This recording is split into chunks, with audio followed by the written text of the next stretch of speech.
Thing one tonight, President Trump and the President of Finland have a bit of a complicated relationship. We got our first window into that relationship last November when Trump made these infamous comments following the devastating wildfires in California. Got to take care of the floors, the floors of the forests, very important. You look at other countries where they do it differently, and it's a whole different story. I was with the President of Finland, and he said, we have a much different, we're a forest nation. He called it a forest nation. And they spend a lot of time on raking and cleaning and doing things, and they don't have any problem. And when it is, it's a very small problem. So I know everybody's looking at that.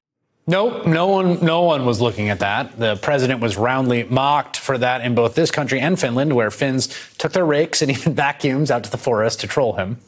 The Finnish president denied ever even having a discussion with Trump about raking the forests. So when the president of Finland arrived at the White House today for a visit, we were expecting things might get a little awkward. Ask this gentleman a question. Don't be rude. Ask the president of Finland a question, please. Okay. Yeah, it was a long day at the White House, the president of Finland, and that's thing two in 60 seconds. So many world leaders have had to sit awkwardly next to President Trump as he's railed against the gathered media for one thing or another. Today, it was the president of Finland who got to visit on the day that Donald Trump's whole world was coming apart. We don't call him shifty shift for nothing. He's a shifty, dishonest guy. There's an expression, he couldn't carry his blank strap. I won't say it because they'll say it was so terrible to say. But that guy couldn't carry his blank strap. Do you understand that? I think we understand. Think so? The body language of the Finnish president was a sight to behold as Trump ranted, raved, and then went in for a knee touch. No, thank you. Take your tiny hands off me.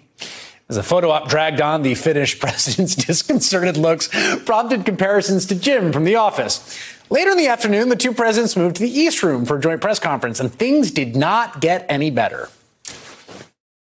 Pick somebody who's really nice from Finland. No, do you have a really nice person? Finnish. I think they're all nice in Finland. For President Niinistö, because this is the biggest issue here at the moment, I have to ask, what kind of favors has Mr. Trump asked from you? Or the other way around, you mean? What favors I asked, or I think you mean the other way around. Both ways, okay. So all in all, probably not quite what he expected from his White House visit, but he did leave us with some words of wisdom before the day was over. Mr. President, you have here a great democracy. Keep it going on. Hey there, I'm Chris Hayes from MSNBC. Thanks for watching MSNBC on YouTube. If you want to keep up to date with the videos we're putting out, you can click subscribe just below me or click over on this list to see lots of other great videos.